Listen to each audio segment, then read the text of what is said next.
안녕하세요. 알뜰한 로미입니다. 오늘 영상은 기다리신 거 맞죠? 10월 가계부 월 결산 영상입니다.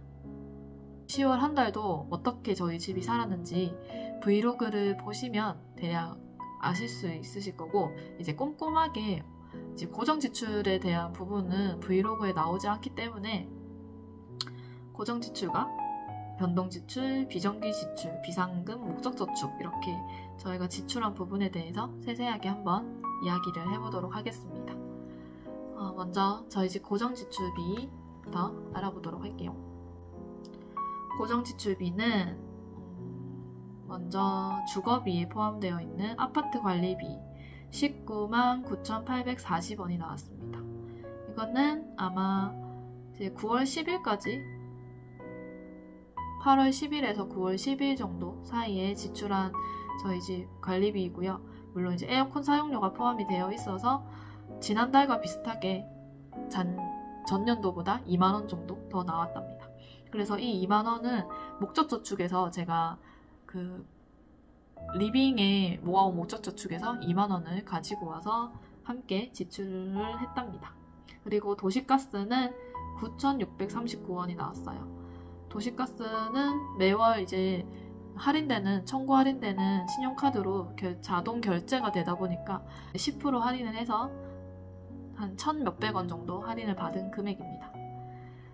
도시가스도 9월 10일까지 지출 이제 사용한 금액입니다. 그리고 이제 보험료는 저희 가족 4명의 보험료가 지난달까지는 남편 종신보험이 이제 납입이 5만 얼마 정도 납입이 계속 되었고 완납이 되었어요, 지난달에. 그래서 10월에는 5만 얼마가 이제 감소가 되었고, 아이들이 보험료가 갱신이 조금 3년마다 하는 갱신이 되었다 보니까 몇백 원 정도 갱신이 되어서 지금은 10월에는 보험료가 23만 8,614원이 나왔답니다. 월 나가는 고정 지출을 먼저 줄여야지, 이게 변동 지출은 말 그대로 금액이 늘 매월 변동이 일어나고 하루하루 쓰는 금액도 다르다 보니까 어떻게 보면 과소비가 일어나고 아니면 절약을 엄청 할 수 있는 게 변동 지출인데, 이 고정 지출은 줄이지 않으면 매월 똑같이 뭐 200이면 200, 300이면 300 이렇게 매월 똑같이 나가서 그냥 사람들이 조금 이 금액은 줄일 수 없겠구나 라고 좀 방치를 하는 경우가 있는데, 조금 세세하게 핸드폰 요금, 보험료, 또 관리비, 용돈 이렇게 조금 세세하게 줄일 수 있는 부분을 먼저 줄여 놓은 다음에 이렇게 틀에 맞게 정해진 금액을 최대한 낮춰놓고 좀 방치를 시켜 놓으시면 저는 그게 더 절약의 첫 시작이 아닐까 싶습니다. 그리고 저희 집의 인터넷 TV 요금은 10% 청구 할인 받아서 27,621원입니다. 인터넷 TV를 잠깐 말씀드리면 저희가 지금 LG U 플러스를 쓰고 있는데 3년마다 재계약을 했거든요. 그래서 다른 통신사로 옮길까도 싶었지만 지금 9년째 LG U 플러스를 사용을 하고 있고요. 처음에 가입했던 그 광기가 슬림인가? 그 요금 그대로예요. 그런데 중간에 바꾸면 요금이 확 올라간다길래 그대로 사용하되 할인을 조금 이제 장기 고객 할인, 또 신규 이제 재계약 할인, 신규 이렇게 6개월 할인, 3개월 할인 이렇게 받아가지고 최소 금액으로 낮춰서 저희가 받고 있답니다. 그리고 또 재계약할 때 또 그 통신사에서 이제 상품권을 주거나 하잖아요. 또 그런 이득도 있으니까 좀 이렇게 할인을 최대한 어떻게 받을 수 있는지 고객센터에 많이 문의를 하시고, 장기 할인 없는지, 오래 쓰고 있는 5년 이상 쓰고 있는데 또 할인 없는지, 받을 수 있는 할인을 조금 더 물어보면은 또 해주시거든요. 근데 안 물어보면 안 해주더라고요. 그렇게 해서 조금 할인을 받으셨으면 좋겠습니다. 자, 그리고 저희 집 4명의 통신 요금은 알뜰 요금, 이벤트 요금제를 사용하고 있어서 0원입니다. 아마 이제 10월에 저랑 남편이랑 아들이랑 3명이 이제 요금을 갈아탔어요. 이제 0원 할인 기간이 끝나서 다른 통신사로 이제 0원을 알아보고 또 이제 갈아탔는데 유심비가 발생을 했거든요. 근데 아직 청구 할인이 되지 않았기 때문에 다음 달에 유심비가 아마 나올 것으로 예상합니다. 그리고 저희 집 정수기 렌탈 비용으로 7,900원입니다. 셀프 케어로 이제 최저로 요금을 낮춰서 받았고, 또 청구 할인되는 그 전월 실적에 따라 청구 할인되는 카드를 사용하고 있어서 7,900원이 나왔습니다.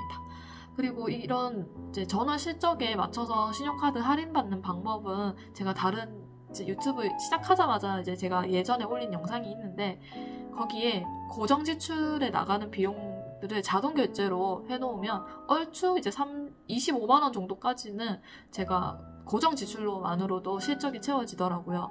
그래서 한 5만원 정도만 이제 뭐 지역 화폐가 사용이 안 되는 곳에서 제가 결제를 하고 있고요. 아니면 온라인으로 구입을 할 때, 나 뭐 배달 음식을 시킬 때 이럴 때 제가 지출을 하고 최대한 제 실적을 30만원을 채워주고 있습니다. 그렇게 해서 한 달에 18,000원인가 15,000원 정도 할인을 받고 있거든요. 그 금액을 무시 못하겠더라고요. 너무 좋아요. 그리고 저희 집 구독료는 넷플릭스를 이제 나눠서 내고 있는데 4,250원입니다.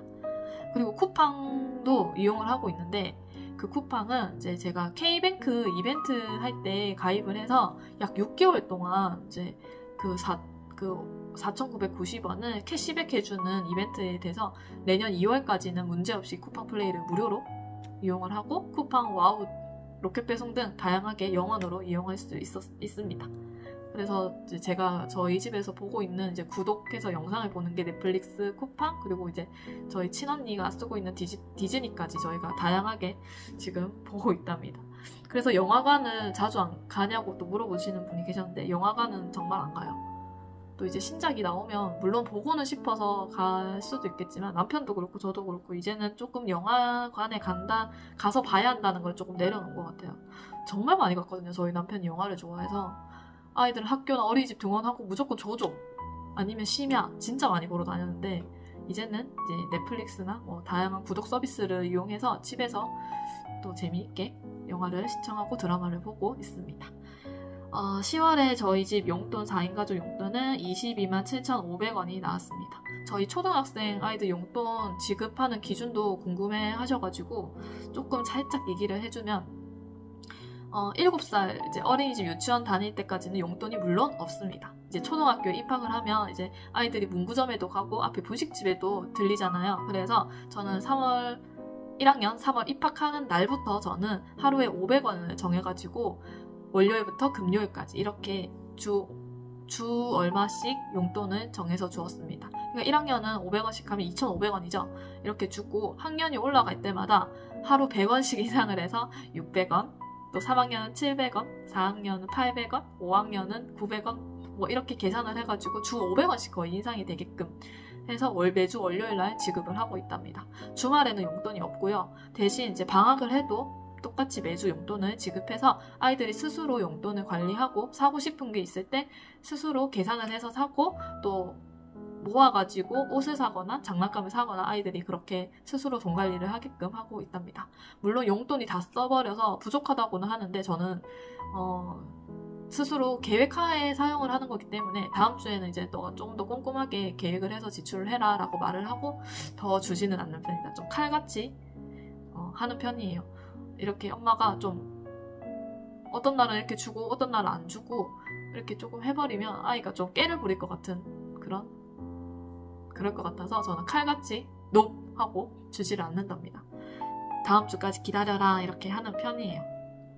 그리고 10월에는 교육비가 나왔어요. 이제 저희 아이들 방과후 수업료 2가지를 듣고 있거든요. 무료 수업 2가지, 그리고 영어랑 또 클레이에서 총 4가지를 듣고 있는데, 이제 그게 이제 방과후 수업료가 이제 매월 납입을 하는 그런 체계로 바뀌었답니다. 바뀐 지는 꽤 됐는데, 이제 매월 해서 이게 9월 말일에 방학이 계약이 되었기 때문에 이제 9월, 10월 하게 해서 한 달치 교육비가 나갔답니다.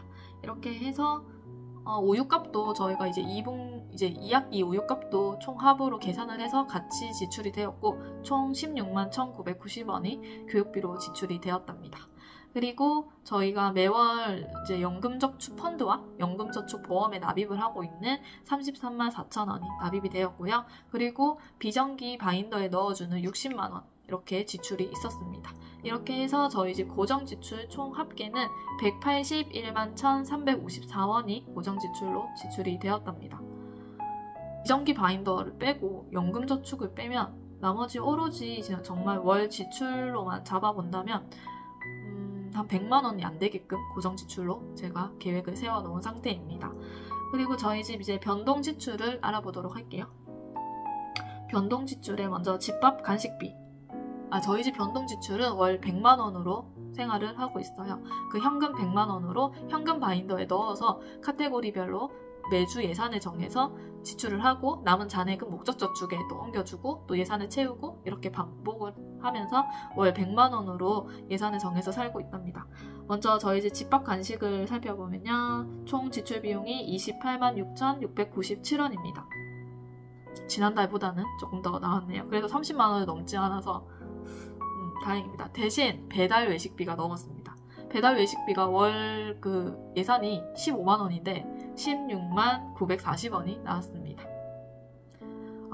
할로윈 10월 31일이죠. 30일인가? 어쨌든 할로윈이 있어서 그날 정말 그 마지막 날 하루만 넘겼으면 이렇게 오버될 리도 없었을 텐데 아이들이 이제 할로윈을 그냥 지나칠 수 없다. 맛있는 걸 먹고 싶다. 파티는 못할지언정 맛있는 게 먹고 싶다라고 해서 치킨을 시켜 먹었더니 오버가 되었네요. 그래도 아이들이 즐거워했고 좋은 시간을 보낼 수 있었으니까 저는 만족합니다. 그리고 이제 생필품은 15,960원의 생필품 구입이 있었고요. 의류 구입은 없었고 자파 구입도 없었고 그리고 의료비에서는 이제 저희 딸 치과 진료비가 있었고 저의 발가락 교정기가 있었고 또 아이들 배즙 이렇게 구입 있어서 47,010원의 의료비가 건강관리비가 지출이 되었습니다. 그리고 주유교통비는 15만 원의 지출이 있었습니다.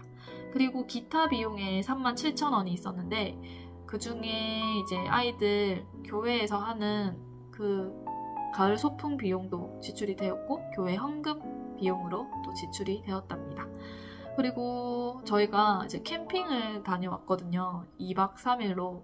그래서 목적저축에서 여행 챌린지에서 10만 원을 이제 가져와서 지출을 하였는데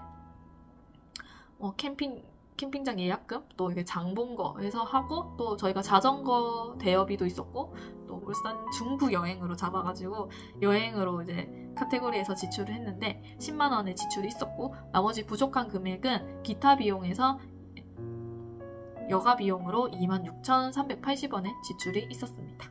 이렇게 해서 저희 집 월 변동 지출 총 지출 금액은 82만 3,987원입니다. 100만 원에서 이렇게 지출을 하고요. 남은 금액은 목적저축에 지금 들어가 있는 상태입니다. 한 17만 원 정도 들어가 있네요. 그래도 잔액이 남았습니다. 이렇게 해서 고정지출 플러스 변동지출 두 가지 합산 총 지출 금액은 263만 5,341원입니다. 이렇게 고정 변동지출 알아보았고요. 그리고 고정지출에서 매월 채워주는 비정기 바인더의 60만원 지출을 한번 알아보도록 할게요. 매월 또 이거 비정기 지출에도 매월 고정으로 나가는 항목이 있어요. 모임비랑 부모님께 드리는 용돈 비용을 제외하면 이번 달에는 저희 남편 면허증 갱신을 이제 신청을 해서 16,000원의 지출이 있었습니다. 자동차 세금에서. 그리고 비상금에서는 지출이 없었고요. 이렇게 해서 비정기 지출은 22만 6천원의 지출이 있었습니다. 이제 저축률을 알아볼 텐데요. 그 전에 이번 달에 저희 집 수입에서 조금 이야기 드리고 싶은 부분은 이제 자동차를 조기 폐차 지원금과 또 폐차장에 보내면서 폐차장에서 온 그 수입과 합산해서 또 중고거래로 밥솥도 20만원 수입이 있었고 여차저차 해서 중고거래 수입만 176만 3천원이 있었고요. 또 남편 기존 자동차 보험 해지하면서 환급금 그 나라의 그 자동차세 연납으로 냈던 부분에서 자동차세 환급으로 63,440원이 있었습니다. 이거를 이제 다 포함해서 이번 달 총 수입이 제법 많았어요. 그래서 총 수입에서 이제 총 지출된 금액을 빼주니까 저축할 수 있는 금액의 퍼센트 저축률은 64%의 저축률이 나왔답니다. 저희 집 수입에 대해서 나름 궁금해 하실 수도 있다고 생각을 해서 제가 금액은 카테고리별로 알려드리지는 않지만 이제 어느 수입 라인이 있다라는 거는 말씀을 드릴 수 있는데, 이제 남편 급여, 회사 급여가 있고요. 남편의 열심히 일해준 남편 부수입이 제일 커요. 이 두 가지 수입이 제일 크고, 그 다음 제 유튜브와 블로그 수입, 블로그는 요즘에 잘 안 해서 수입이 잘 안 들어오더라고요. 어쨌든 유튜브 수입, 그리고 매월 이자를 받는 금융 수입, 그리고 매월 열심히 하는 앱테크 수입, 그 다음에 이번에 좀 많았던 게 중고거래, 로 이제 조기 폐차 지원금, 이렇게 수입을 해서 한 6가지의 카테고리에서 수입이 들어오고요. 조금 적다 하면 한 5, 4가지? 기본적으로 한 4가지에서 카테고리에서 수입이 들어오게끔 열심히 수입을 늘리려고 노력을 하고 있답니다. 이렇게만 알아주시면 될 것 같고요. 이렇게 저희 집 10월 결산이 끝이 났습니다. 궁금한 점이 있으시다면 댓글을 남겨주시면 저도 이제 알려드릴 수 있는 부분에서는 알려드리도록 하겠습니다. 오늘도 함께 해주셔서 감사하고요. 11월에도 알뜰살뜰 열심히 예산 안에서 최대한 지출하려고 노력하고, 또 현금 잔액을 남기려고 노력하는 한 달이 되었으면 좋겠습니다. 다음 영상에서 또 만나요. 안녕.